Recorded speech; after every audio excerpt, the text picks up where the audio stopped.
In this episode of the Locked On NBA Big Board Podcast, I am going to think ahead and talk about the potential candidates to be the first pick in the 2024 NBA Draft. I know Summer League starts today and you want to hear about Summer League, but I can't wait. I've been researching and studying and watching film on the prospects for 2024 class.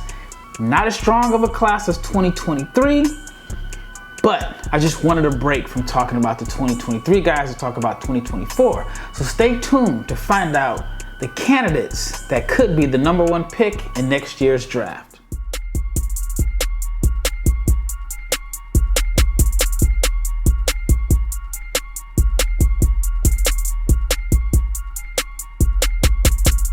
Big shout out to each and every person that has made the Locked On NBA Big Board Podcast your first listen of the day. I'm your host, Rafael Barlowe, the director of scouting for NBA Big Board and the founder of NBA Draft Junkies. It is July 3rd. Free agency started this weekend. It was a crazy weekend in the NBA. Then Summer League starts today with the California Classic and the Salt Lake City Summer League. But before we get into me talking about the Summer League and the top prospects in 2024, I want to tell you about Prize Picks because this episode is brought to you by Prize Picks. And if you're a first-time user, you can receive up to a 100% instant deposit match up to $100, but you have to use the promo code Locked On. That's prizepicks.com, promo code Locked On. All right, as I mentioned, Summer League starts today. You got the California Classic. Me and Richard Stayman covered that in Friday's episode. And then you also have the Salt Lake City Summer League, which starts today. Basketball is back after a few weeks of no basketball. Basketball is back. I'm looking forward to it. I will be in Las Vegas for the Summer League, which starts on Friday. But I want to talk about the 2024 NBA Draft. I know it's way early. And for me, after talking about a class for 8 months, it's refreshing to just watch new prospects. I like to come into it somewhat unknown. I mean, even though I keep up with it, I know the guys, but I like to come into it a little bit unknown, watching all the prospects film and just coming up with new strengths and weaknesses. I'm way ahead of where I was at this time last year because last year around this time I was planning for the birth of my son, so I'm way ahead. 2024 class, it is intriguing. I know at one point a few weeks back I was not looking forward to it because there's not a lot of big names, but you never know, names could emerge. And so I want to talk about the guys that are candidates to go number one. As of right now, it's not a strong class. There's no Victor Wembanyama. I don't think there's a Cade Cunningham. I don't think there's a Zion Williamson in this class. I think there's some pretty good players, but as far as guys that can come in and just change the franchise immediately, I don't think so. So I want to talk about the players that are being discussed as potential number one picks. The guy that I like right now as the guy that I think could be the number one pick is Justin Edwards. Justin Edwards is going to Kentucky, 6'7", 180, a little bit older for his class. There were guys in the 2023 draft who are younger than Justin Edwards. He's 19 and a half years old right now. He'll actually be 20 on draft day, which is not too crazy. I mean, the Thompson twins were 20. Brandon Miller was also 20, so I don't think it's going to have much of an impact. But he's 6'7", 180. He is someone that has the NBA positional size. He has a long wingspan. He's versatile. He's fluid. He's coordinated. I think he's a good ball handler. And for me, I like wings that can handle the ball and create their own offense or create space. He's a lefty. He is known for making and taking, or should I say taking and making tough shots. He can pull up off the dribble. Kind of reminds me somewhat of what I said about Brandon Miller at this time last year as a big wing, even though he's not as big as Brandon, but a wing that can create off the dribble, elevate over the top of guys, and get to his pull-up. Now, that's not something that we saw out of Brandon at Alabama. He was mostly a guy that shot a lot of threes and got to the rim. But I think Justin Edwards has some similarities. He's a transition finisher. He's a good shooter from deep. Is he going to shoot 40% or 39, 38% like Brandon did? that's up in the air, but I think he's a good shooter. But he's a better finisher around the rim. He's also a good rebounder, similar to Brandon Miller. He gets a lot of offensive rebounds. But on the defensive end, we're talking about a guy that gets a lot of blocks and steals.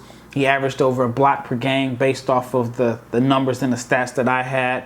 And he's a good passer. He had a positive assist to turnover ratio. Now, the concerns are the shooting consistency. He's a good athlete, but sometimes I think that he lacks a little bit of vertical pop when he's jumping off of 1 foot. Now, even though he is a good shooter and the shooting consistency needs to be improved, what makes it a little bit concerning is that he is an average foul shooter. He's an average foul shooter. But again, he's a little older for his class. He's going to Kentucky. Kentucky has a very interesting draft class this year. I don't know how they're going to make all the pieces fit.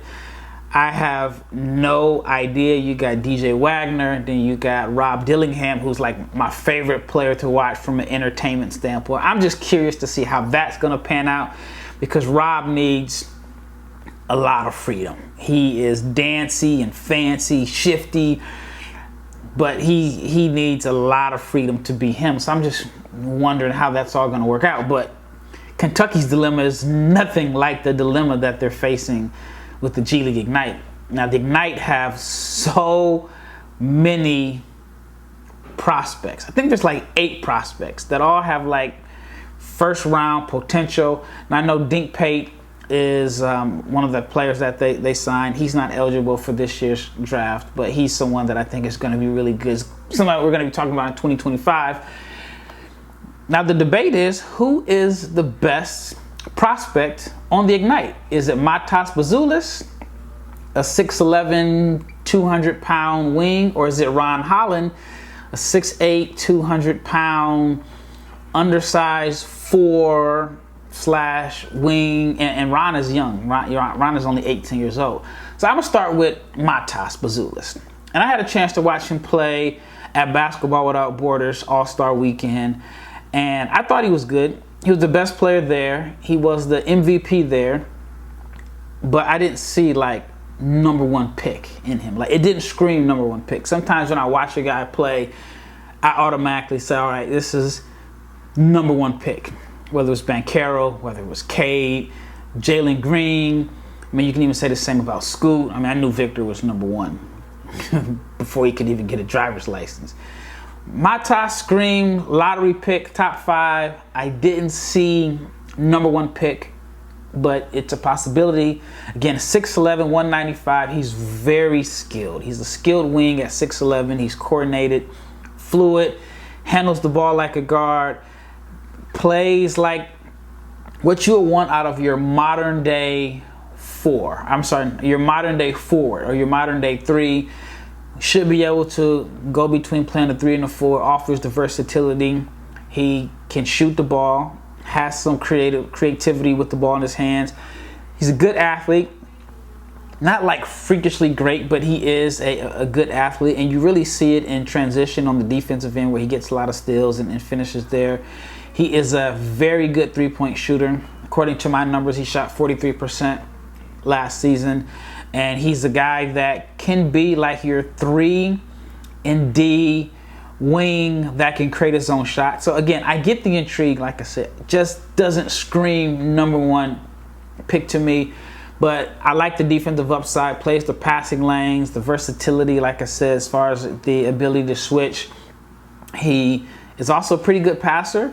And so I think that he is someone that is going to be a great like complementary piece or second option to a superstar. I think he's going to be like a multi-time All-Star. Well, I'm way ahead of myself, but I think he has the tools to be like that versatile multi-time All-Star. Has a little bit of, maybe it's a lazy comparison, but with his defensive versatility as far as like his ability to block shots and get steals, maybe a poor man's Karolinko in a sense. Again, could be a lazy comparison, but I think he has way more offensive game than Andre Karolinko. Good soft touch around the rim, has a good motor, he's active on the glass. Again, good shot blocker at 6'11", 195. So he is highly coveted, and the more I'm reading off this stuff, the more I guess I'm talking myself into why he could be the #1 pick. Now the concerns are he is slim, needs to put on weight, but 6'11", 195 is not too bad. Due to his lack of strength, I think there are times where he struggles finishing around the rim in contact, but I can pretty much say that for almost any prospect because most guys are going to be slim and struggle with finishing through contact. Now, the biggest concern is, even though I think he has good court vision and he can make reads, the decision making is a work in progress. According to my numbers, he had 50 assists and 74 turnovers in high school. Now, that number could improve or it could get worse by playing in the G League because the competition is going to be a lot tougher. So that is my scouting report on Matas Buzelis, who is going to play for the G League Ignite, which again is just absolutely loaded. All right, when we return, I want to talk about Ron Holland. Ron is another guy from Dallas. If you've been listening to my podcast, you know that Dallas is where I reside at, and Dallas has a ridiculous amount of NBA prospects. We had, I think, 6 guys from Dallas drafted in last month's draft, and Ron he's next in line. He's the next Dallas guy that I think is going to be a lottery pick, and he has the potential to be the #1 pick. But let's talk about prize picks before we get into Ron Holland. And prize picks is basically daily fantasy made easy. All you have to do is pick 2 to 6 players, and you decide if they will score more or less than the prize picks projection, and you can win up to 25 times your money on any entry. You're not competing against other people. It is just you versus the projected numbers. And Prize Picks offers projections on pretty much any sport: NBA, NFL, NHL, Major League Baseball, WNBA, college football, college basketball, esports, soccer. I mean, the list goes on to the projections. And more importantly, the entries can be made in 60 seconds or less. It is pretty fast. It is easy. It is safe. You get your money out fast. And it is currently operational in 30 states and Canada. All you have to do is download the PrizePicks app, go to prizepicks.com, and you can sign up to play daily fantasy sports. And if you're a first-time user, you can receive a 100% instant deposit match up to $100 with the promo code Locked On. If you deposit $100, PrizePicks will give you $100. If you deposit $50, PrizePicks will give you $50. So do not forget to enter the promo code Locked On at sign up for instant deposit match up to $100. Once again, thank you for making the Locked On NBA Big Board podcast your first listen of the day. Now, for tomorrow's episode, it will be a recap of day 1 of the 2023 Summer League in in Salt Lake City and the California Classic. All right, let's talk about Ron Holland. Ron Holland is a player that I've had a chance to watch a few times over the years. Like I mentioned before, he's from the Dallas area. My first time watching him play was a game where he played against Imani Bates. And I think Ron was either a freshman, maybe a sophomore. But the marquee matchup was Duncanville, which is like a powerhouse in Dallas. I mean, Anthony Black played there. I mean, they've had some really good players. They've won multiple state championships. And Anthony Black wasn't on the team when I watched him play Imani Bates. So it was a big showcase. It was at the American Airlines Center. How often do you see a high school game at the AAC? And the person that stood out to me the most was Ron Holland, just because as a freshman, he impacted the games with this ridiculous motor. I mean, he is the epitome of just energy, hustle, and effort. If he were described as a car, you'd say he has a V12 motor because it just never stops. And he's 6'8", 200 pounds. He just impacts game with his defense, energy, effort, rebounding, hustle plays, can attack closeouts, is an improving shooter. He's definitely an improving shooter. I wouldn't say that's his greatest strength right now, but he is a good finisher around the rim. He's a really good slasher, makes multiple efforts, a transition finisher.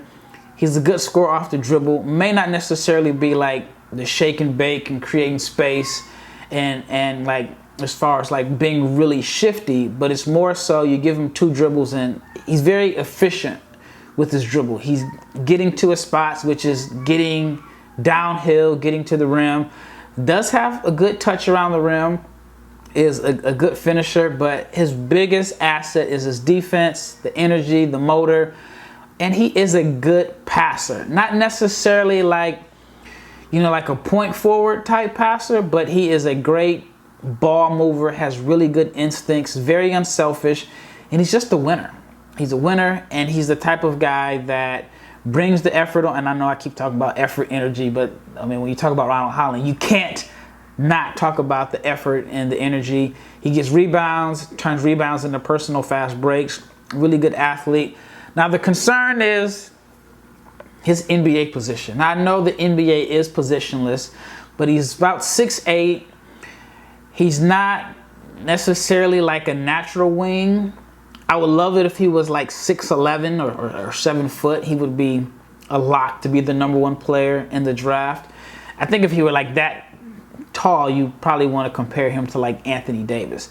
So again, he's 6'8", so he's a little bit of an undersized 4, has some wing skills, but the question I have for him is what is his NBA fit? And then because he has like such a great motor and he's such a high energy guy, there are times where it looks like he's playing a little bit out of control. But I've seen multiple people, multiple scouts tell me that they think he is the #1 pick in 2024. Again, it's still too early, but he is definitely a candidate. Now here's a guy, and I don't want to sound like a hater. Here's a player, and I talked about him on a podcast, I want to say in November 2021. It is Zachary Risacher from France. Now, Risacher is a player that some people have talked about in the running to be #1. I don't think so. As of right now, as of today, July 3rd, 2023, I don't think he's the top 10 pick. Now, he has the tools. He has the physical tools. He's 6'9", can handle the ball, can move off the ball. Think he has upside as a shooter. He has all the physical tools. Then he has the pedigree. His dad played professionally. Very talented. But every time I've seen him play, he just does not stand out to me as far as like the competitive fire and making impacts on games. I went to one game last year. It was the championship game at the Adidas Next Generation tournament in Belgrade. And I want to say he was like 0 for 10 from the floor, but had absolutely no impact. Every time I've seen him play in a big game, he just absolutely does nothing. But if it is a game where it's, you know, not necessarily a really highly competitive game and there's not a lot of pressure, then you can see like all the skill set. I mean, big wing, can handle, can shoot a little bit, can put the ball on the floor, good athlete, passes. I mean, he's a guy that if you put in a lab what you would want like a 6'9" wing to be in today's NBA, he has all the skills. But it's just the intangibles that are really, really concerning to me. And that's why I'm not as high on him as others. I know he just recently played at the Under-19 World Cup and got off to an absolutely terrible start, which wasn't all that surprising to me because, again, my concern with him is not the talent, not the physical tools. It's just he just lacks the competitive fire that I want out of a player, and I think he disappears. But overall, if he can fix that, and put it all together, then he would definitely be someone that I think could be a top 5 pick. But right now, I don't have him in my top 5. All right, when we return, I want to talk about a couple more players that I think could be in the range of going top 5, maybe #1. And this is just kind of based off of some other scouting reports that I've seen that people are talking about potential #1 picks. So stay tuned, and I want to talk to you about Cody Williams and then a couple sleepers. Stay tuned. All right, last segment. And the last player that I want to talk about that has a chance to go number one is Cody Williams. And Cody is taking the non-traditional route, and he is going to the University of Colorado. And Cody is 6'8", 185 from Arizona. Has a brother that you guys are probably familiar with in Jalen Williams. And I like Cody. I think he does have a chance to be the top player. He has good size at 6'8". He's skilled. He's coordinated. He's smooth and fluid. That's the best way I can describe his athleticism. Smooth and fluid. He's good vertical pop. He is a versatile offensive weapon. He's someone that I think could end up in the NBA playing some 4, some 3, maybe even some 2 in like a big lineup, just because he's so versatile. He's a creative and crafty ball handler, has good offensive creativity, has soft touch. He can attack the rim off the dribble, has long strides to the rim. Think he will be able to play some point forward. Maybe not as a primary, but I think he could be like a really, really good secondary ball handler because he has good passing instincts. And he's just an efficient finisher around the rim. My concerns is he's not really physical. The outside shooting is still a work in progress. He'll need to improve on that. And then he's more comfortable playing with the ball in his hands and shooting off the dribble than he is off the catch. And so I think he's going to be able to shoot off the dribble at Colorado, but maybe in the NBA, shooting off the catch, if he's paired with like a dominant ball handler, could be an issue. 3. But yeah, Cody Williams is the guy that I think should be in the running, or his name should be mentioned up there as a potential number 1 pick. Now I want to talk about a couple guys that I don't think will go that are in that discussion to go number 1, but a couple freshmen that I think could definitely end up being top 10 picks. And we'll go with DJ Wagner. DJ Wagner is a name that has been around for a while. He's known as DeJuan Wagner's son, 3rd generation McDonald's All-American. He is a bucket. He is the epitome of your creative and crafty scoring guard. He's a shifty ball handler, changes speeds. I mean, he's got a lot of game. You can tell that he's been playing, whether he's playing his dad one-on-one or something, but he just has all of these natural scoring instincts. He's tough, he's competitive, he has a quick first step, he's a very aggressive downhill attacker. And what's crazy is it's almost like you can tell that when he was growing up, someone told him, hey, you got to work on your left hand, you got to work on your left hand, because he's like a righty that plays like a lefty, loves to get to his left. Just a very gifted offensive scorer. Flashes, court vision. I think he's a capable passer. Kind of reminds me of Keontae George in a sense where, you know, in high school he was a big-time scorer, but every once in a while you saw like the flashes of court vision. And if he can balance it out, then I think that, well, right now I think he's more so of a combo, or a combo leaning more towards a 2 than a 1, but I think the vision is there. It's just a matter of putting it all together, just growing and developing as a passer. He's a guy, like I say, he's an aggressive downhill attacker, and he loves to get downhill, which means he generates a lot of fouls, and he's a pretty good foul shooter. The concern is the shooting. As of right now, I don't think that he is a good outside shooter. Another concern I have is his NBA role. He's more like a combo than a 1, but it's hard to like survive and thrive in the NBA if you're like a combo guard that is best with the ball in your hands, but you're not a good outside shooter. He is a little bit turnover prone, so I do think that he's going to have to develop as a point guard. He's someone that, honestly, if he has a really good year at Kentucky, it wouldn't catch me off guard. But if he struggles and his lack of shooting and lack of playmaking or decision-making gets exposed, then that wouldn't be, you know, shocking to me either. All right, here's a player that I like a lot, and I think I'm higher on him than the consensus. Elmarko Jackson. Now, he's the guy that popped to me. Like, you know, when I watch film, it's like listening to a new song. And sometimes you can watch or listen to like the first 10 seconds of a song and you know whether you like it or not. And for me, when I watch film on players, sometimes it's within the first 5 seconds whether or not I like a guy. Unfortunately, when I'm watching film, I can't just cut it off like I do with music. Like if it's a song I don't like, skip, next one. So when I watch film, sometimes I have to keep going and going and going. And my theory on watching film on Synergy is I pull up the guy's clips and I watch all of his field goal attempts. Or I'd either do field goal attempts or I'd do like possessions plus assists. So that way I can see all his field goal attempts and the passes that he made. And then I like to hit random. So when I hit random, it's a way of just kind of just putting games in a random order. I don't know if it's the first game, the last game, in the middle of the season. Sometimes if I have it in like the order of first game or last game, if a guy has a really good game, then I can be kind of skewed a little bit to like really liking him. And then as I kind of get further on in the film, I'm like, wait a minute. Or if a guy has a really bad game, I don't want like my first impression to be like, oh, I don't like this guy because he shot 2 for 12 this particular game.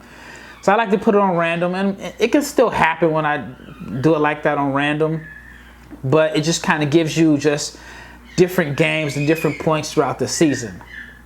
Said all that to say this. El Marco is the guy that stood out from beginning to end. I like his size, 6'3", 185. He has a good combination of burst and speed, but also has like really good pace. He is a really, really good athlete, like a sneaky good athlete. His game isn't necessarily based off of like crazy athleticism. It's not like a Jaden Ivey, for example, or even like maybe the Thompson twins.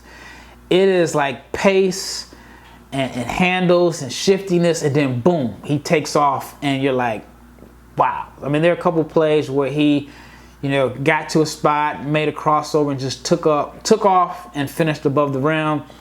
Then I saw him catching lobs at 6'3", like he was catching lobs, like they were running plays for him, like he was a big.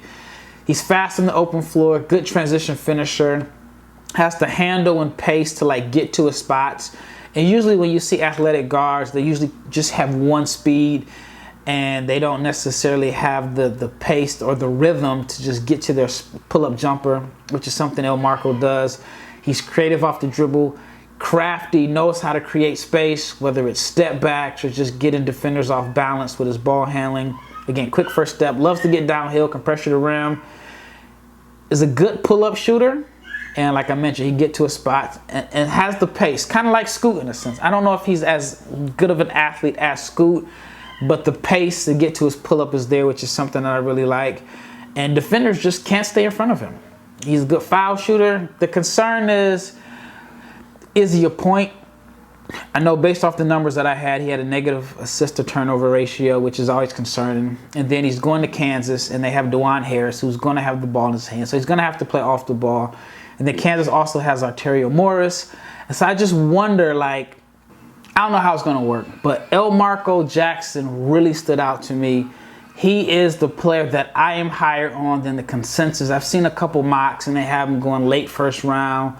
I think he could be the player that is considered a mid-first round guy that could skyrocket up to the top half of the draft or even the lottery, because I think he has it all. I've heard that he's played really well, just open gyms at KU, but I've also heard that he has been like really impressive as a passer. So hopefully that's all true. But El Marco Jackson, remember where you heard it first. El Marco Jackson is the guy that I am higher on than the consensus, and I think there's a chance that he could crack the top 5 of the 2024 NBA draft. Well, that wraps up this episode. Again, I know it's, you know, the start of Summer League and you want to hear about Summer League, but I just couldn't wait to talk about guys in the 2024 draft. I've spent the weekend studying them. So actually probably the last week watching their film and studying. Cannot wait to put together like a full first round mock draft. I'm not going to add the teams. I think it's crazy to add the teams in there because I don't know how good the teams are going to be. But I mean, I don't know how good the players are going to be. So it'll just be a ranking. But I'm looking forward to putting that together because, again, I am excited to watch and study film on new prospects. Once again, that wraps it up. It's Rafael Barlowe. Big shout out to all the listeners that make Locked On NBA Big Boy your first, second, third, or fourth. Even if it's your sixth listen of the day, the fact that you listen, I really appreciate it. And tomorrow will be a recap of day one of Summer League. I'm out.